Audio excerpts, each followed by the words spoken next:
اعوذ باللہ من الشیطان الرجیم بسم اللہ الرحمن الرحیم نحمده ونصلي ونسلم على رسوله النبی الکریم اما بعد السلام علیکم ورحمۃ اللہ وبرکاتہ۔ معزز ناظرین و سامعین کرام، آپ دیکھ رہے ہیں ہمارے چینل فیضان اسماء حسنہ کو۔ میں ہوں آپ کا میزبان صوفی مجاہد علی۔ امید کہ آپ سب ایمان اور صحت کی بہترین حالت میں ہوں گے۔ قصص القرآن، قصص الانبیاء، حضرت آدم علیہ السلام کی معصومیت، پارٹ نمبر 3 کے آگے کا دوسرا حصہ۔ وَعَصَىٰ آدَمُ رَبَّهُ فَغَوَىٰ کے مفہوم کی طرف آئیے۔ اللہ تعالیٰ نے حضرت آدم علیہ السلام کو ابلیس کے بارے میں بتلایا کہ وہ تمہارا اور تمہاری اولاد کا دشمن ہے۔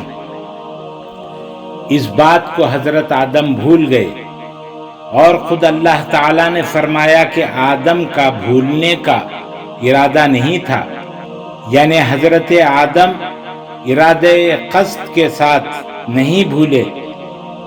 یہ بھول ایسی ہی تھی جیسے کوئی روزہ دار حالت روزہ میں کھا پی لے اور کھانے کے بعد اسے یاد آئے کہ وہ روزے سے تھا، تو اس سے روزہ نہیں جائے گا اور نہ اس کی قضا کرنی پڑے گی، کیونکہ اس نے بھول کر کھایا تھا۔ خود بخود یہ بھول معاف ہے، مغفرت کی بھی حاجت نہیں۔ اسی طرح حضرت آدم علیہ السلام بھول گئے تھے۔ اگر یہ خطا ہوتی تو گناہ ہوتا، یا لغزش ہوتی تو مغفرت کی تعلیم ہوتی، مگر یہاں مغفرت کی بھی تعلیم نہیں ہے، اس لیے کہ بھول کو گناہ نہیں کہا جا سکتا۔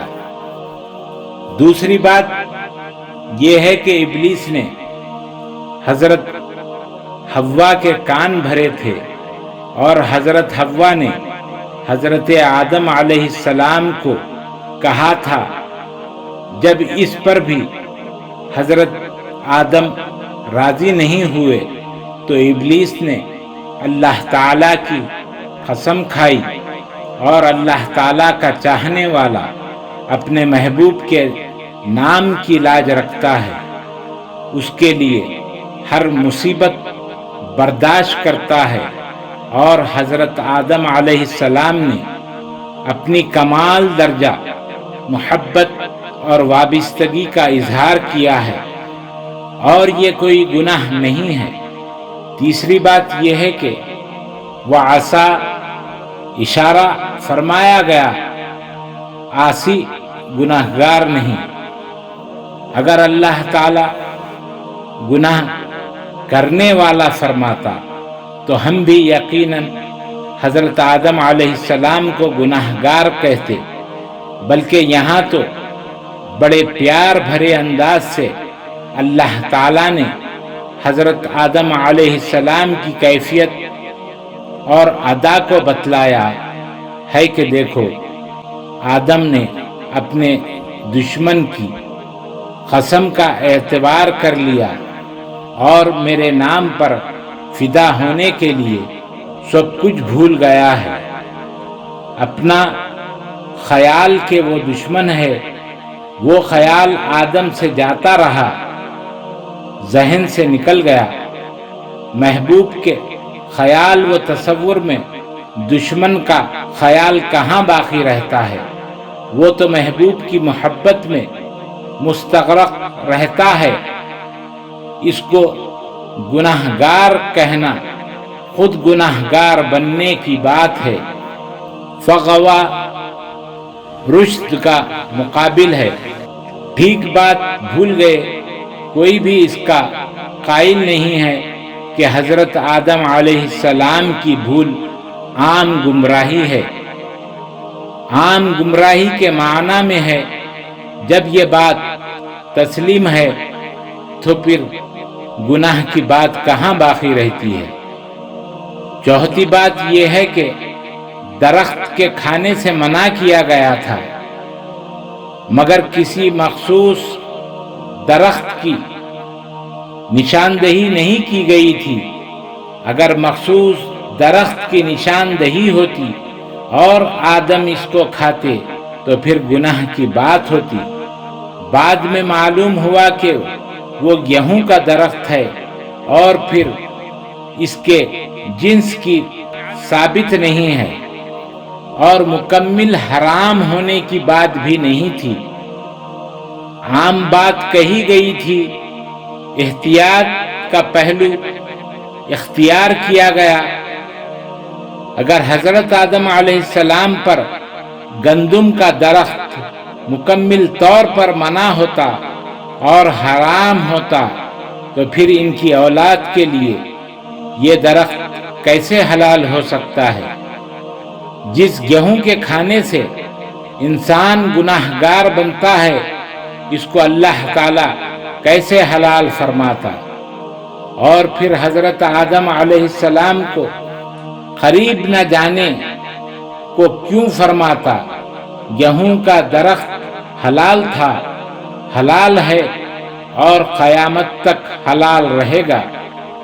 اس لحاظ سے مخالفین معاندین کی تمام ہر وہ برائیاں باطل اور لغو اور گستاخی پر مبنی ہیں۔ بات یہ ہے کہ اللہ تعالیٰ اپنے مقرب بندوں انبیاء کرام کو اول روز ہی سے ہونے والے سارے حالات کا مشاہدہ کرا دیتا ہے اور ان کو تمام حالات سے واقفیت بغیر کسی شک و شبہ سے ہوتی ہے۔ اس لیے انبیاء کرام خاموشی سے ان حالات کا مشاہدہ کرتے ہیں اور پھر سامنا بھی کرتے ہیں۔ ان کے اپنے دیکھے ہوئے حالات کو وہ کیسے بدلنے کی کوشش کرتے؟ ان کو اس طرح عمل کرنا ہوتا ہے جس طرح انہوں نے حالات کو دیکھا تھا، اور حضرت حوا نے جس طرح حضرت آدم علیہ السلام کو پیار و محبت سے اور جس خوبصورت انداز میں پیش کیا، اس کو ان کی اولاد کے لیے ظاہر کرنا تھا کہ عورتیں پیار و محبت کے انداز سے اس طرح کام کرا سکتی ہیں، اور دشمن ابلیس کے کرتوتوں اور مکاریوں کو آشکار کرانا مقصود تھا کہ وہ تمہارا کتنا بڑا دشمن ہے، اس سے واقف ہو جاؤ۔ ان کے حالات کو ظاہر کرنے کے لیے وَلَقَدْ أَحِدْنَا اور کبھی وَعَسَىٰ آدَمَ کہا، اس سے واقعے کا اظہار ہے۔ حضرت آدم پر اس کو محمول کرنا علمی جہالت کا شاہکارہ ہے۔ اس سلسلے میں مفسرین اور علماء سرسری انداز سے گزر گئے ہیں اور اس کی مکمل تحقیق میں نہیں گئے، اور پھر جو بڑوں اور پچھلوں کے مختلف اقوال ملے اسے نقل کرتے گئے، اور اس نقل سے انہیں اتنا فائدہ ہوا کہ وہ مختلف علماء کے خیالات سے واقف ہو گئے، اور پھر اسی معمولی واقفیت کو علم قرار دینے لگے۔ عام انسانوں کا معاملہ ہوتا تو اس پر توجہ نہیں ہوتی، مگر یہ حضرت آدم صفی اللہ کا معاملہ ہے۔ یہ کیسے نالائق بیٹے ہیں کہ باپ کو گناہگار خطاکار ثابت کرنے کے لیے ایڑی چوٹی کا زور لگا رہے ہیں۔ قاتلهم اللہ عنا یوفکون، سورہ توبہ آیت نمبر 30۔ اور اس کے ساتھ ان کے متعلق یہ بھی کہا جا سکتا ہے اخسؤوا فیہا ولا تکلمون، سورہ مومنون آیت نمبر 108۔ اب ایک سوال باقی رہتا ہے اور وہ سوال اہم بھی ہے اور ہمارے مخالفین معترضین کا سہارا بھی ہے کہ قرآن مجید میں انبیاء کرام کے اعترافات ہیں، کلمہ مغفرت ہے، استغفار سے انداز خوف ہے، رونا ہے، عاجزی ہے، انکساری ہے۔ اس سے تو ہلکے طور پر صحیح کچھ نہ کچھ معاملے کا پہلو نکلتا ہے۔ قرآن مجید میں جہاں ایسے اعترافات ہیں، یہ انبیاء کرام کی بارگاہ خداوندی میں ادب و احترام، محبت و مودت کا بے مثال انداز ہے اور امت کی تعلیم و تربیت کے لیے ہے۔ انبیاء کرام اتنے مقرب بارگاہ ہوتے ہوئے، مرتبت و علو و شان کے ہوتے ہوئے بھی بارگاہ رب العزت میں عجز و انکساری کا اظہار کرتے ہیں، اس کی رحمت کے طلبگار ہوتے ہیں، اس کی عنایت کے خواہش مند ہوتے ہیں، اور وہ صرف اپنے کو سامنے رکھ کر، اپنے آپ کو پیش فرما کر اپنے امت پر نظر کرم کے طالب ہوتے ہیں۔ اور ایسے معاملہ میں اللہ تعالی ان سے مخاطب ہوتا ہے تو یہ انسان سمجھتا ہے کہ یہ خطاب انبیاء کے لیے ہے، حالانکہ اصل مخاطب تو انسان ہی ہے، مگر اس خطاب کا وہ نہ متحمل ہو سکتا ہے اور نہ وہ اس لائق ہے کہ اللہ تعالی اس کو مخاطب فرمائے۔ اس لیے اللہ تعالی ان سے مخاطب نہیں ہوتا، اپنے نبی سے مخاطبت فرماتا ہے۔ اور جہاں جہاں ایسے واقعات ہیں ان پر اسی بات کا اطلاق ہوگا۔ افسوس تو اس کا ہے کہ مخالفین انبیاء نے علمی طور پر تصحیح کا اتنا سامان نہیں کیا ہے جتنا یہ ظاہر طور پر ماننے والے کر رہے ہیں۔ بڑے بڑے ناموں سے مرعوب کرنے کی کوشش کرتے ہیں۔ قرآن مجید کو سمجھنے کے لیے پہلے یہ سمجھنا ہے کہ کیا قرآن مجید انبیاء کرام کی توہین، ان کی خطائیں، لغزشیں شمار کرانے آیا ہے؟ وہ مقدس انبیاء کرام جن کی مخالفت اور دشمنی کرنے کی بنا پر اللہ تعالیٰ نے سینکڑوں انسانوں اور امتوں کو ہلاک و برباد کر دیا، ان کا نام و نشان مٹا دیا، ان کو جھڑکنے، ان کی مذمت کرنے کو قرآن مجید آیا ہے۔ ایک طرف قرآن میں انہیں پاکیزہ و مطہر فرمائے اور دوسری جانب گناہگار، خطاکار، لغزش کرنے والا۔